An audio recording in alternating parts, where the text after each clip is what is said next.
Well, good evening, everyone. Welcome. I'm Tree Smith Benedikt. I'm the founder and organizer of the Jewish Poets Collective, and I am very happy to have Maxim Shrayer read for us tonight from his latest book, Zion Square. If you look in the chat, you will find some links to Maxim's website and also links to where you can purchase his book, including the affiliate page for the Jewish Poets Collective at bookshop.org. And also a little bit of information on my organization where you links to the website and such if you'd like to learn more about it. So I'm going to do a very quick introduction for Maxim. I think most of the people here know him very well. But so Maxim, as we know, is an author, translator, and professor. He was born in Russia and spent 8 years as a refusenik and then immigrated to the United States in 1987. In 1995, he earned his PhD from Yale, and he is currently a professor at Boston College, where he teaches Russian, English, and is the co-founder of the Jewish Studies program. Maxim has written and edited 30 books of poetry, nonfiction, criticism, fiction, and translations, and his books have been translated into 13 languages. He was awarded the National Jewish Book Award in 2007, and in 2012 was the recipient of a Guggenheim Fellowship. And that is just a snapshot of the many accomplishments of Maxim Shrayer. I'm very happy that he's here this evening to read. And Maxim, please go ahead. Thank you so much, Tree. Good evening or good time of day, depending where you are. I'm very happy to be here. I'm grateful for the opportunity to participate in this fabulous project, Jewish Poets Collective, which Tree Benedikt started.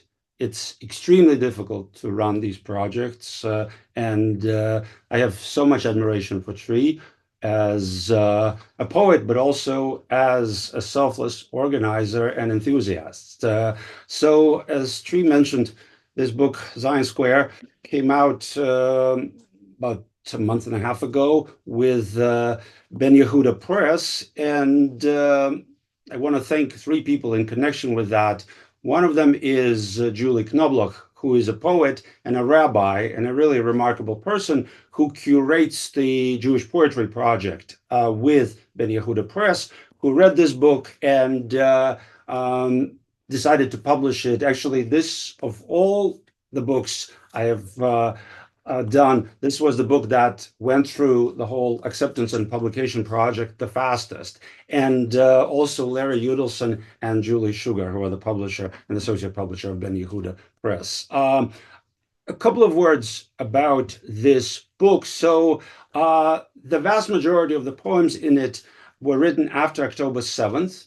And then there are two or three which are older poems, which I revised. So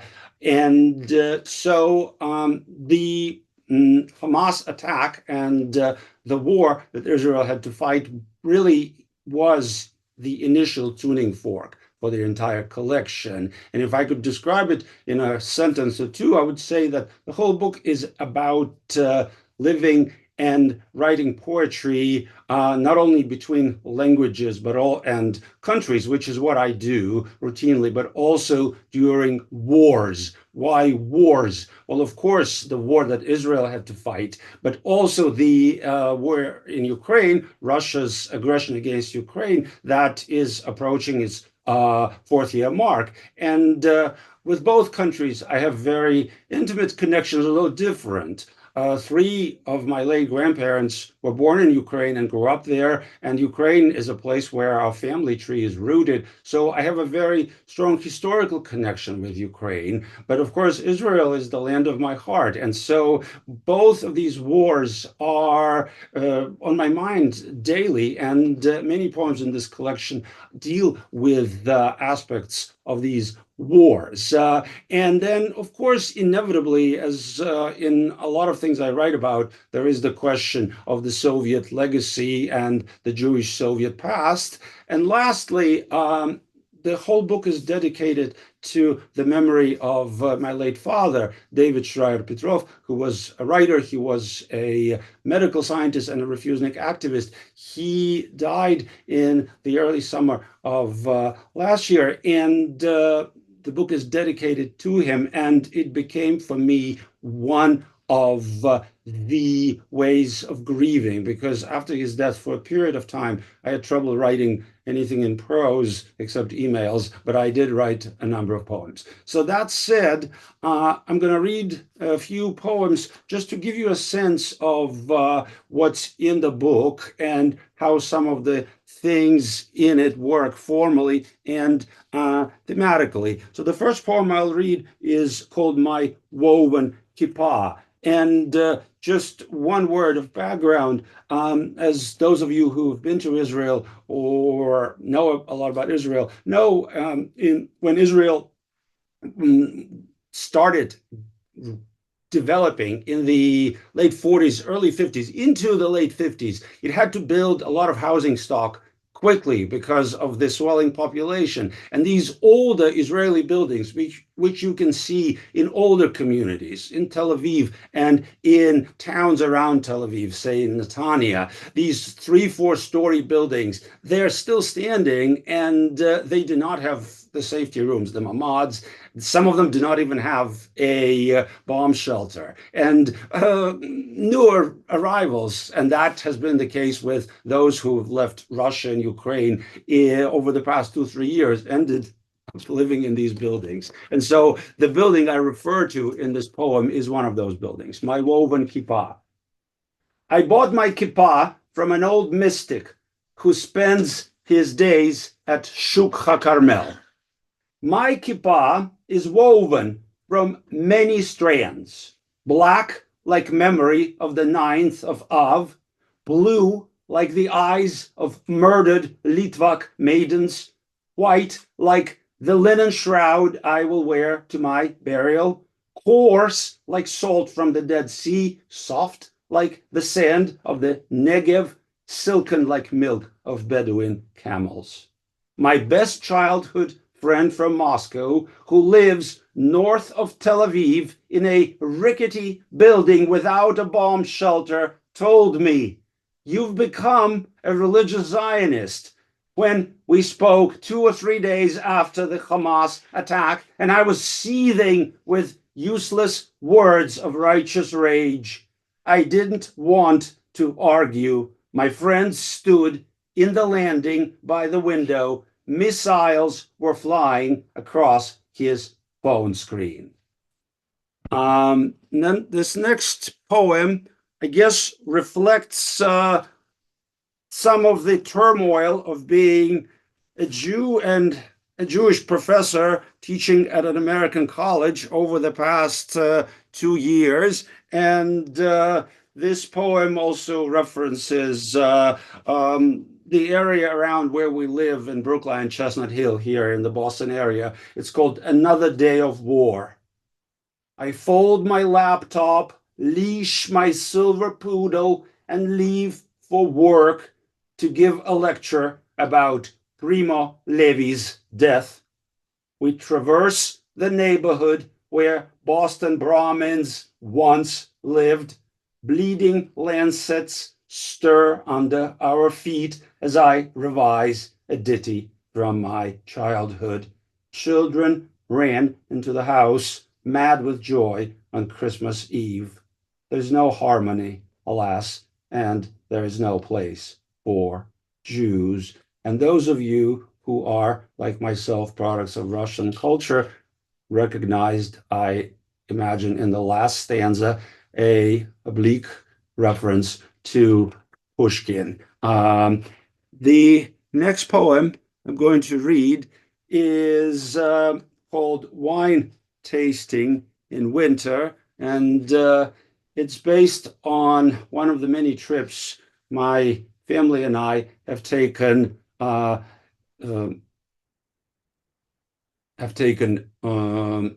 Italy over the years. So, folks, if you wouldn't mind just closing your cameras and sound. Yes. So this is actually a poem which in many ways contradicts some of the things I've already said, which is, of course, this is a time of confrontation, but in certain neutral places, people who are expected to be in confrontation can be in dialogue. And this is about a dialogue between my lyrical self and a person from the Middle East, not from Israel, but from an Arab country. It's called Wine Tasting in Winter.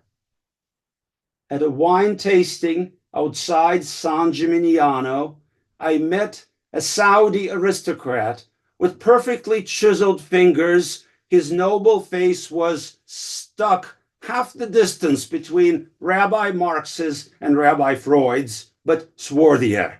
Together, we stood on a grassy terrace overlooking 14 terracotta towers, a sloping vineyard, and a mound of silver olive trees. I said the world had gone mad, and he understood. I didn't mean it to be about the war, but only about the summer sun of Tuscany on that February afternoon. He was sipping Chianti with a faint peppery nose. I was wearing a dark blue kippah with a white trim. The Saudi said he and his friend were driving to Milan for a soccer game, and I said they were so lucky. Come with us, he offered. We have 2 extra tickets. I was tempted to say thank you, ahi, but I held back. He looked away and tugged at his smoldering beard as I retreated and returned to my table. My wife and younger daughter and my unfinished crostata made of flour, sugar, butter, and blood orange. So let's hope it's just blood orange, not blood, as we continue with this reading. And this next poem I'm going to read actually has to do with one of the writers of whom I think a lot. In particular, I've been thinking of him since the war in Ukraine, which is when sort of the demarcation lines have been redrawn again in my life following emigration in 1987, because I basically severed all literary and professional ties with Russia. I stopped publishing there, and no comparison between the person I am going to reveal in a minute and myself, but simply about circumstances. The person is Thomas Mann, and I think it started when I visited his the Pacific Palisades. The house is not a museum, but you can see the house where Thomas Mann lived, presiding over a large group of expatriates, some of them Jewish, some not, from Germany, Austria, and the Bohemian lands. And of course, after the war, he was a towering figure. There was a lot of pressure on him from the United States, particularly during McCarthyism. And in 1949, I'm just going to tell briefly the background, but I think it's not insignificant. It was the celebration of Goethe's bicentennial. And so, of course, both in East Germany, the Soviet zone, and in West Germany, there were celebrations. And Mann really felt that he did not want only to go to West Germany. He also wanted to make a trip to Weimar, where, of course, Goethe's house and museum is, which was in the former GDR. And he also ended up returning to Lübeck, which is his home city in the north of Germany. And so I kept thinking about what it was like for Mann, his Jewish-born wife, Katya, to return to Germany after Nazism and after the Shoah. And I wrote this poem. It's called Last Will and Testament. Thomas Mann has returned to the city of Lübeck. The municipal elders have gathered to welcome him home. He's old, he blushes, he feels like a young German lover, and he doesn't know how to abolish his shame. Katya Mann tells her husband, "We don't belong in this country.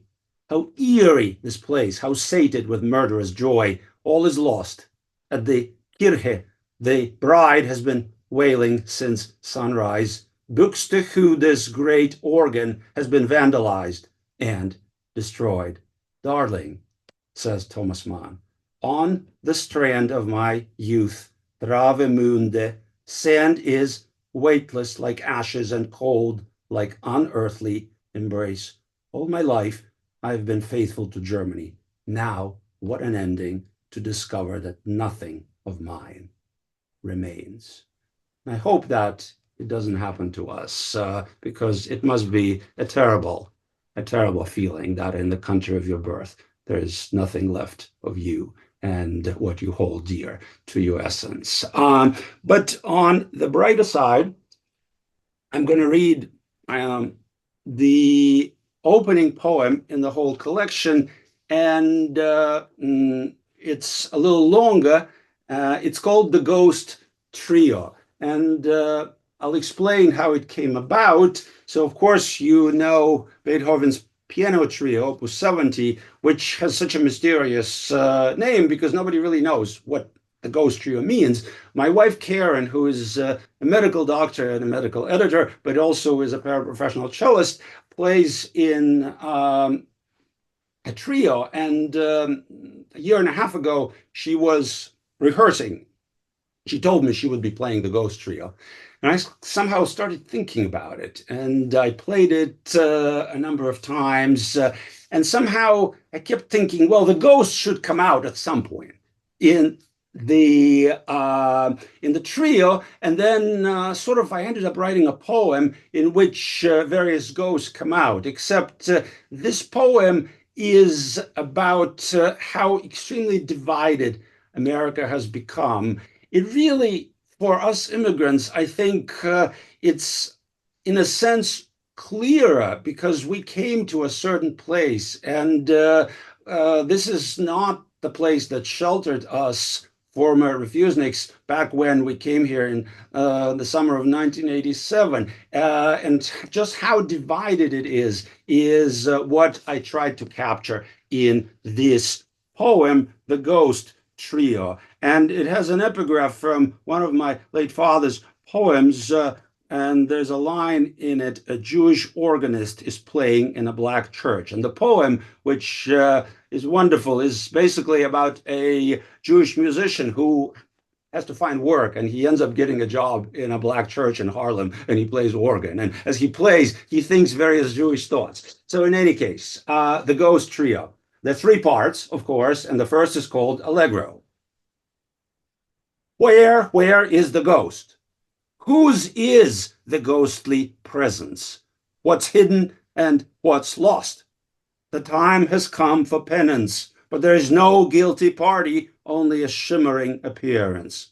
All three musicians strive for clarity of sound, for crisp and lucid phrasing, but chamber music isn't charity.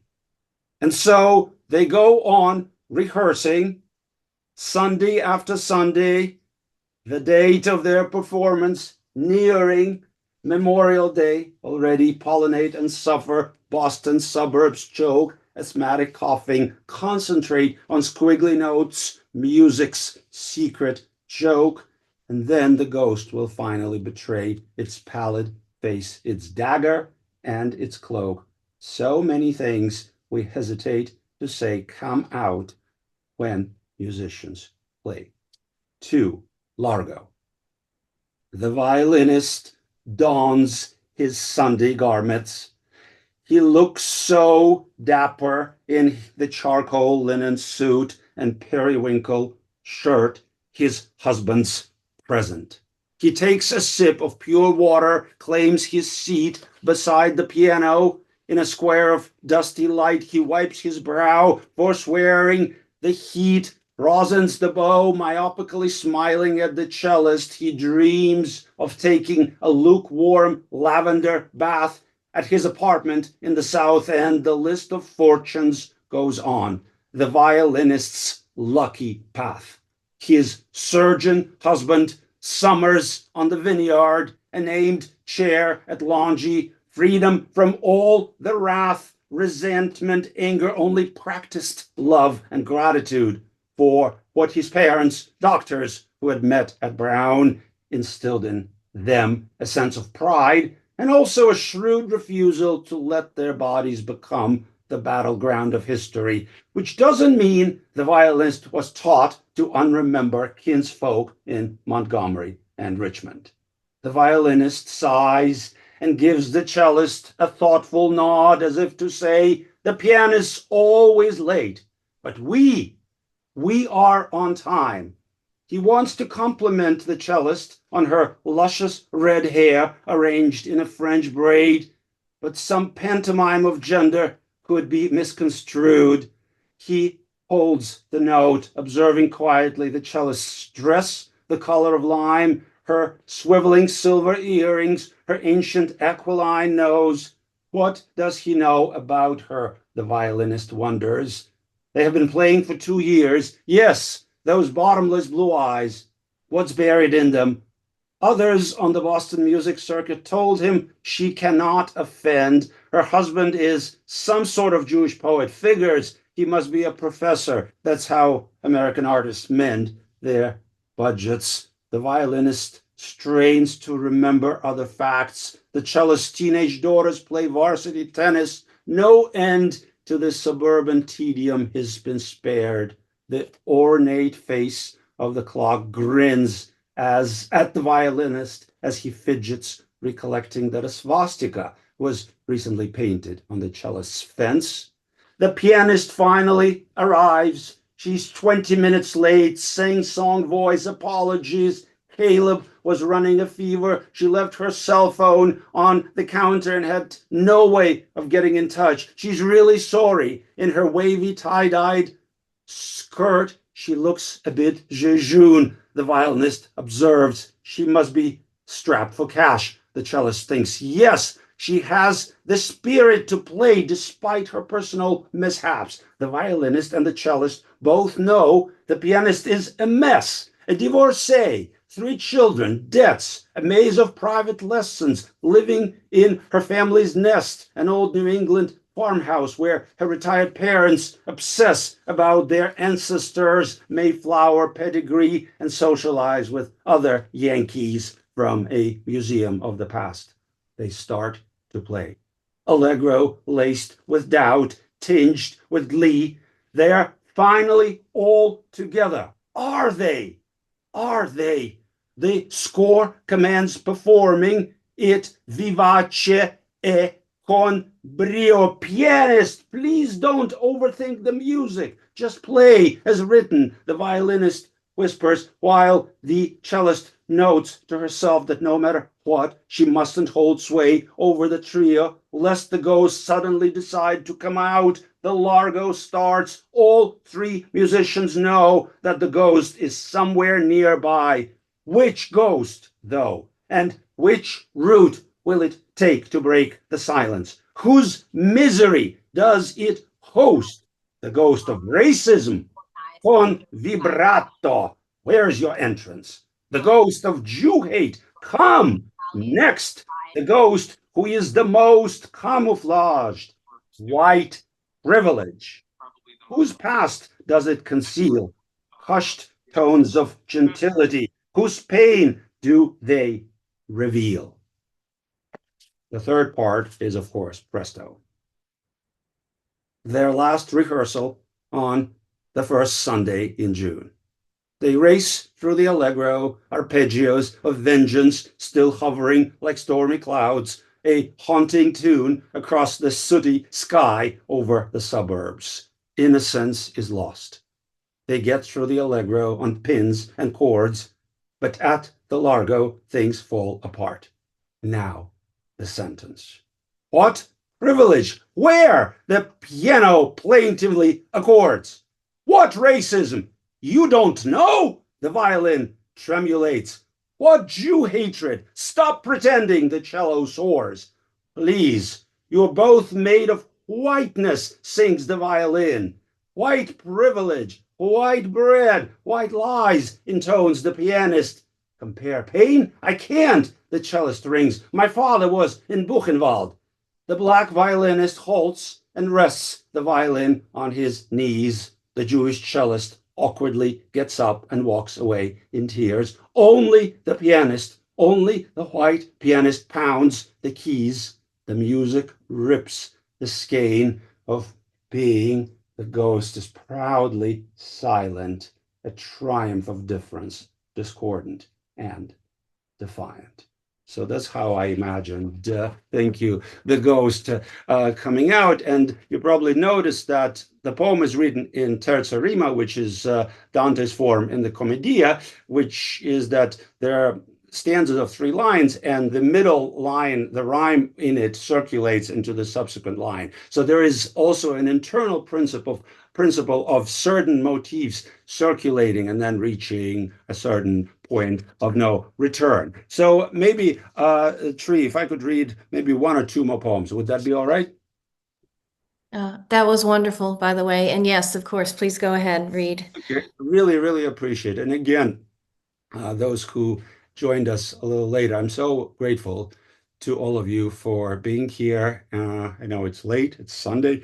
And so I'll read 2 poems. One of them is one of the tributes to my late father in the collection, but it's also a reflection on how the generation of members of the Soviet intelligentsia who were the age of my father and my dear mother, who's here, born in the decade before World War II, so in the late 30s up to maybe the middle of the war, how they survived the Soviet experience and remained themselves, which has always been a case of,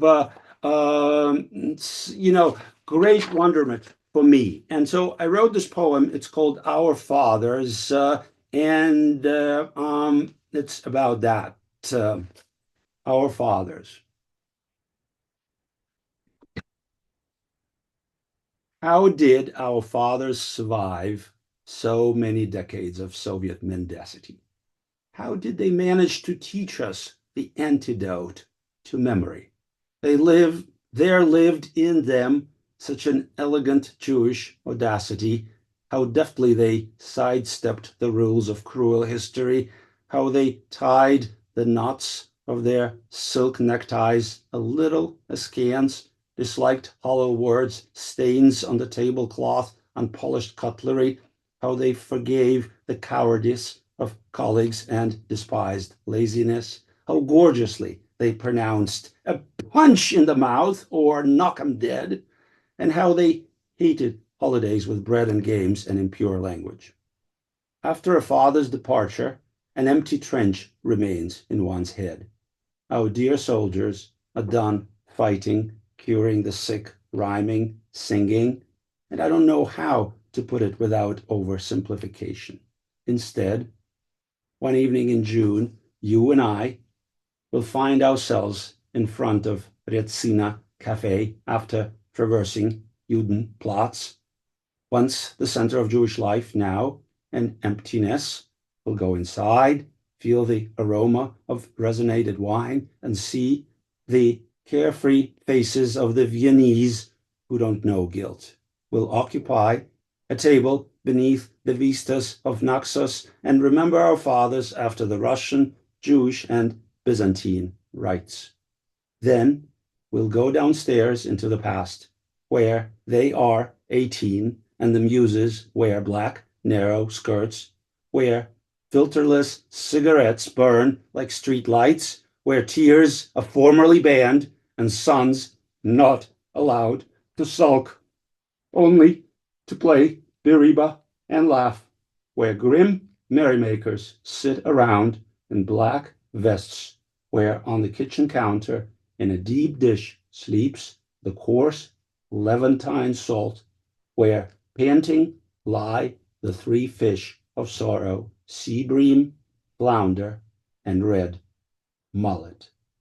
The last poem I'll read, which is the title poem, otherwise I think you'll wonder why it's called Zion Square. So kind of a little bit of the backstory is that I wrote this poem after I took some notes, not my most recent trip to Israel, which was back at the end of May of this year, but the year before that in 2024.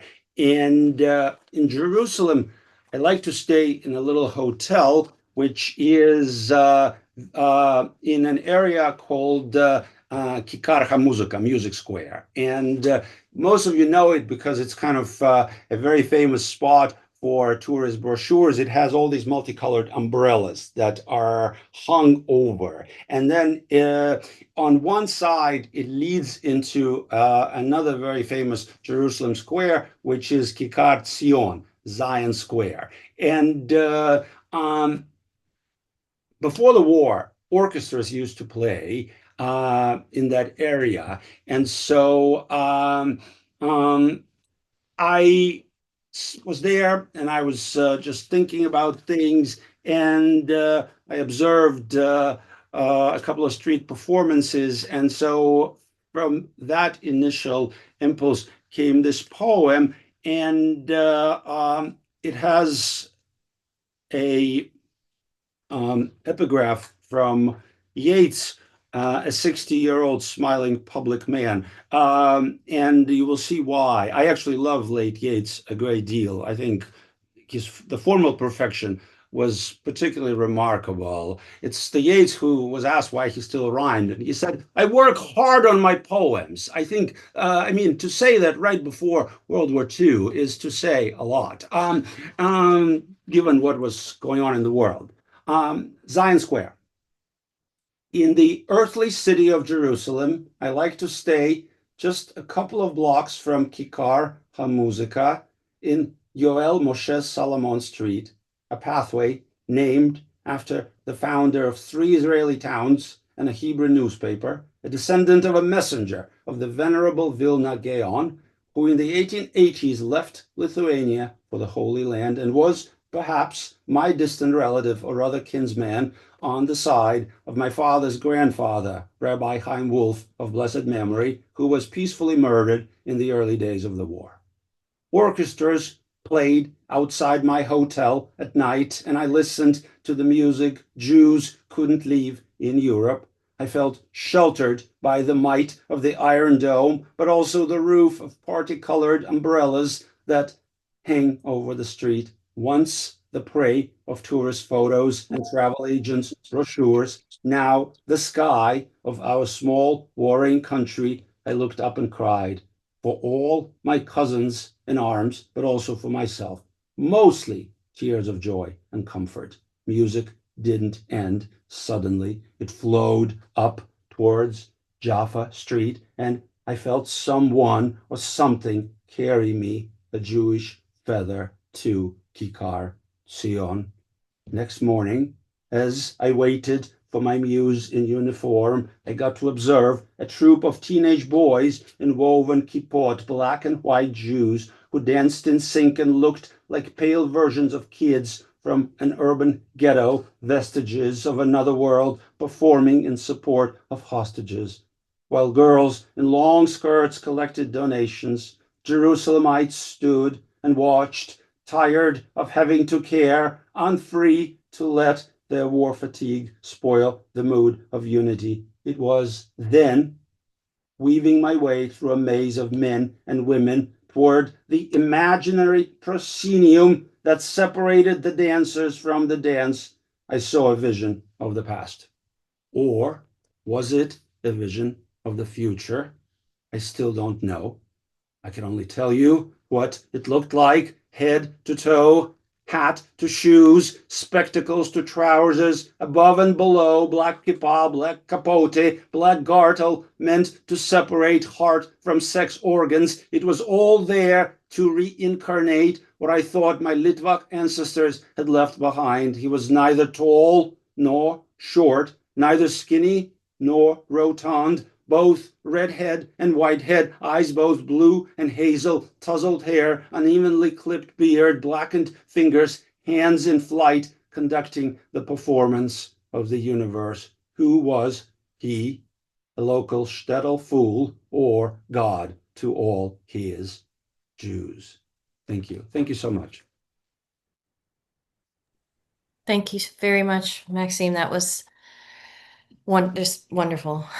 Thank you so much for sharing your works. Well done, yes. And I please feel free to unmute and applaud or I'm showing if you you beautiful faces too. yeah.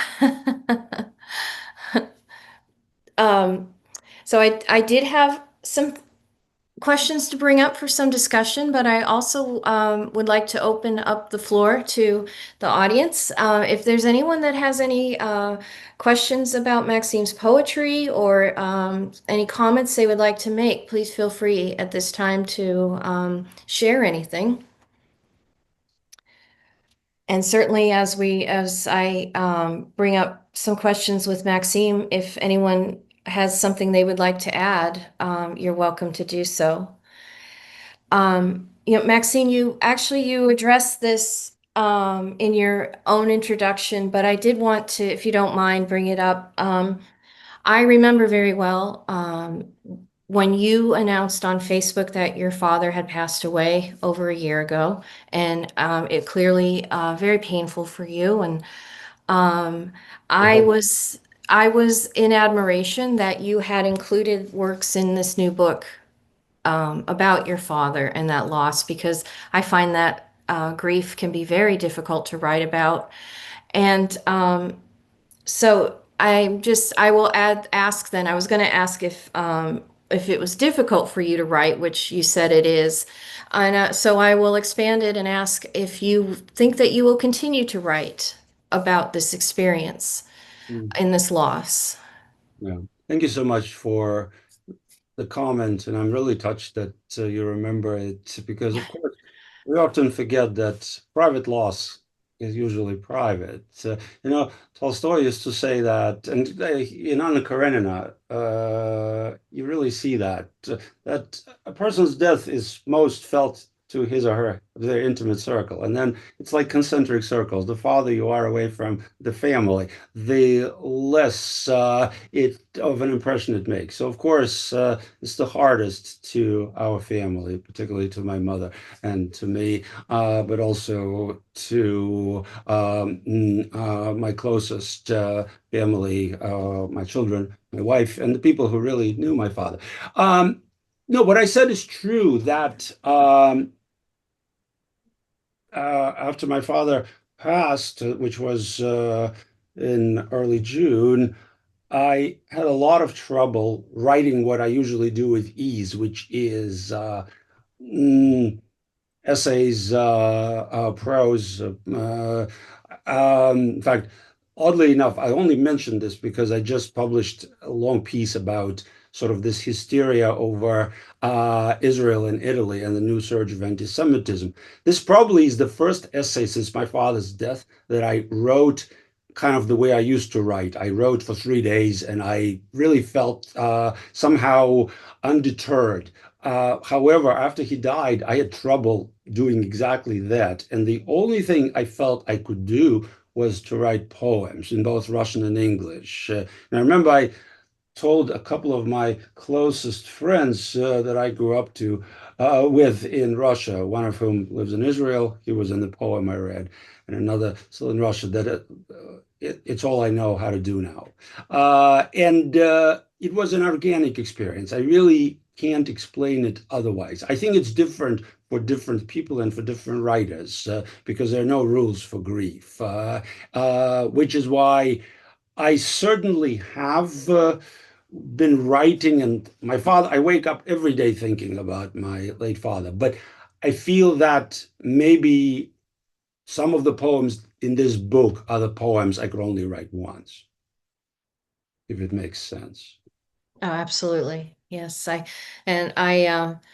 my father passed away over 20 years ago, and I still have difficulty writing about him. My mother died a couple months before your father passed away, and I've written quite a few poems about her. So the process is very interesting to me, and it's a painful process. No matter how we approach it, it's painful for everyone. But I have a great admiration for people, for poets who can be in that moment when it's so raw and be able to write poetry about these experiences. So thank you. Thank you so much. Um, I think another question for you. I'm intrigued by languages and cultures, and you know more than one language, and you are part of more than one culture. And do these do they battle inside your mind when you're writing, especially in particular the poetry? That's a really interesting question.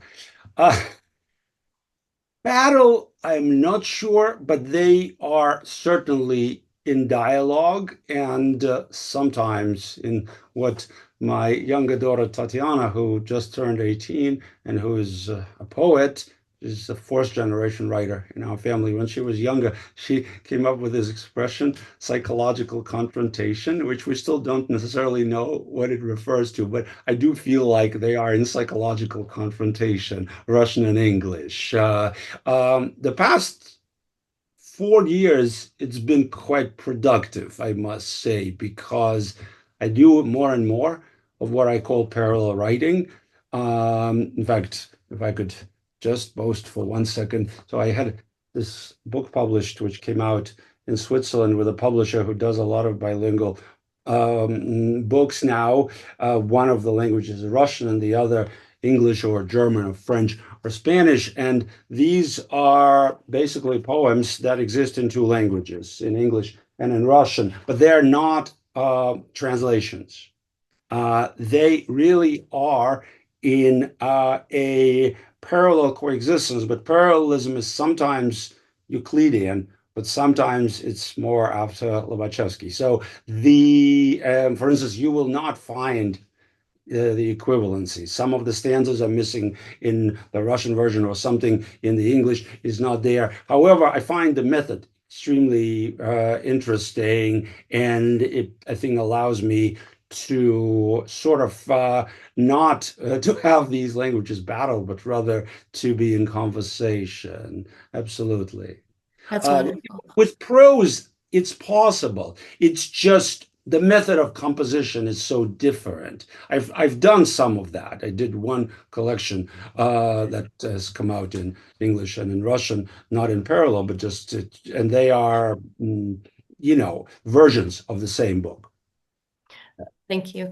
And I do have a bit of a follow-up to that because I was really struck by your poem, How These Words of Love. Ah, And you have couple of stanzas with that begin mid stanza. I used to hear them all the time in Russian, then a muteness and a wordlessness. And I was wondering if you could talk a bit about that poem and the what it means with the language and maybe an ability or inability to get across what you want to say. Is that a fair way to say what you were trying to say there? yeah, so there are two poems in this book whose lyrical addressee is my wife Karen, and who's often the first reader of things I write. And um, the poem, in some ways, chronicles what for many years was a predicament in which I lived, where most of my poetry was Russian language. I did a lot of translation of other people, and every once in a while, when I was asked to translate my own poems into English by a journal, I would do that, but rather reluctantly. And I never felt like I had, in general, I believe that a lyrical poet to succeed must have a perfect pitch, which is why I've been turning to musical parallels in the poems, like the Ghost Trio. I'm sure there's a reason I think about this, because to write with a certain degree of certainty that your utterance is just right, you need to have the perfect pitch. Of course, English is not my first language, and I was not born with that. What I have in Russian could never be replaced. But over my wife and I have been married 25 years, and over those years things evolve. And I think what the poem is about is a certain moment when I felt that I became capable of that lyrical utterance in English that captured a certain internal lyrical turmoil. And that's where, that's exactly the stanza you referenced, Tree, for which I'm grateful. And so I think I am currently in that moment, but I'm certainly weary of the possibility that it could be lost. Thank you. That's wonderful. I just a bit of little odd synchronicity. Today, I've been reading Albert Camus' American Journals, and he has written down something where he was in Brazil about language barriers and such, and he quotes Huxley. Huxley says that when one speaks a foreign language, there's someone inside of oneself who refuses. Very interesting. You know what great American poet spent a lot of time in Brazil? Elizabeth Bishop. I don't think I knew that. Yeah, I think that's kind of Brazil's great claim to fame when it comes to American. Yeah, Yeah. Yeah. that's it. Great.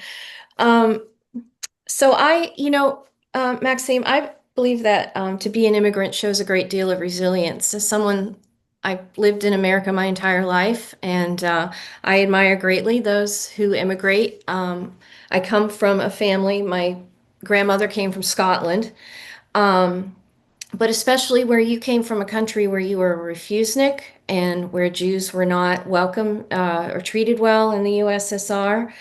And I'm wondering with your poetry, if you use that to build, over the years, have you used that as a way to build resilience?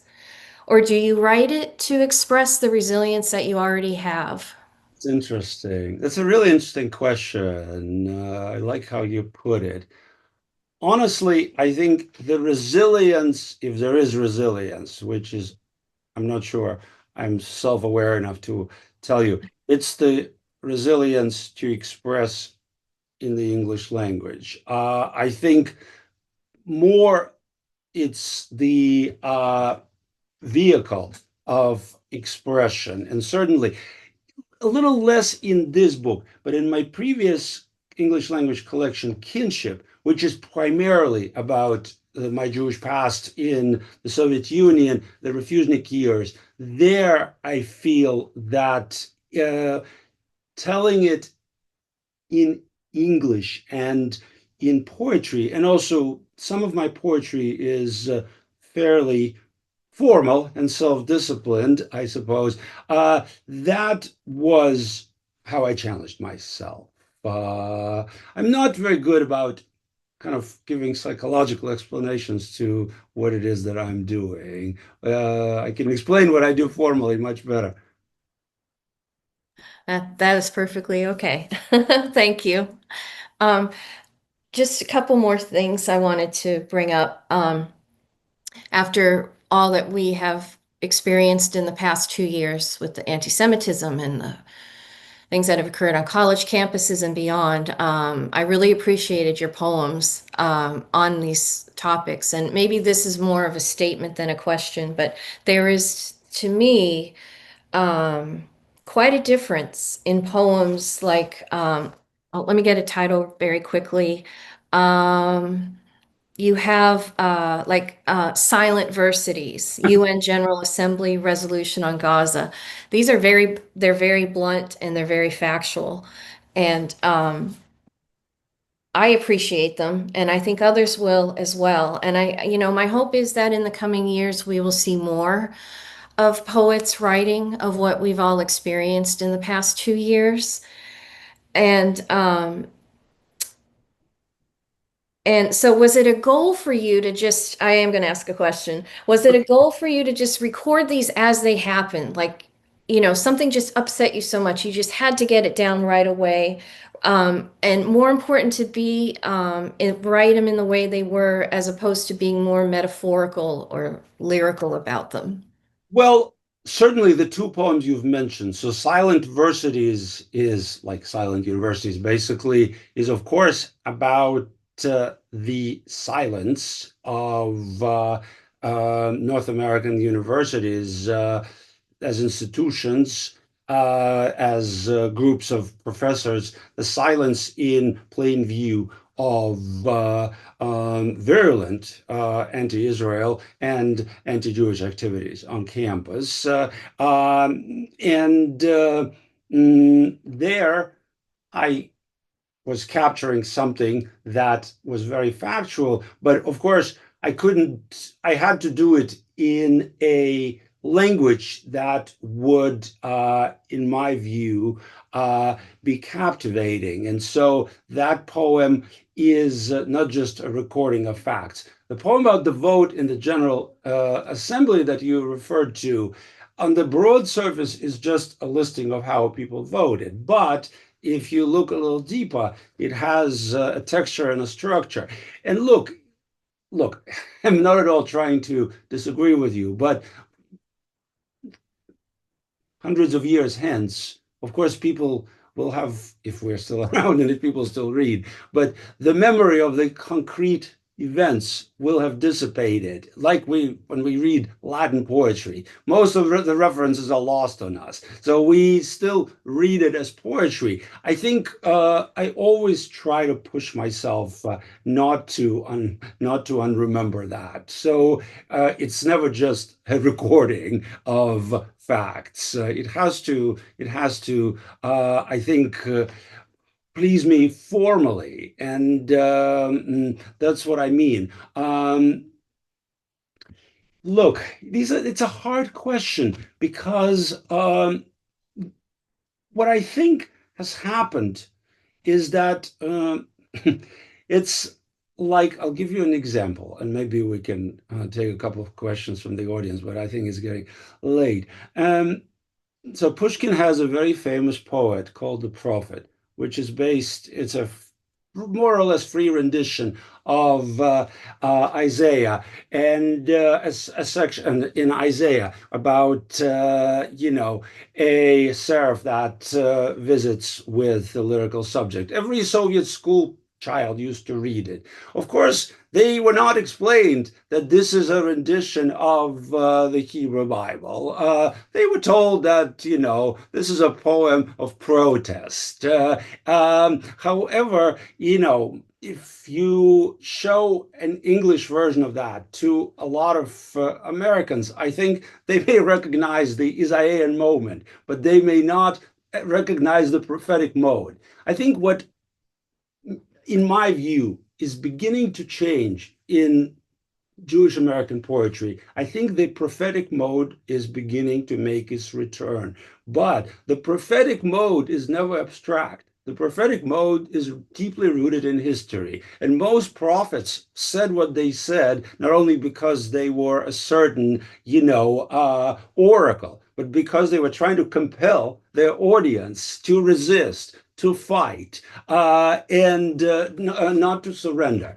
So I think I may be flattering myself, but some of these poems that you mentioned, they are also poems that are meant to compel and to mobilize. And I think that these are times when this mode strikes me as, making a return.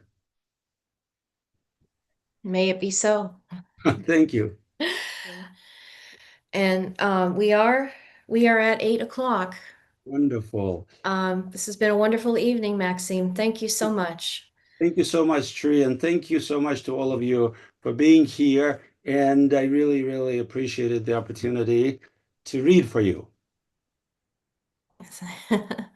I hope everyone has a good evening, and I hope that those listening will purchase Maxime's latest book.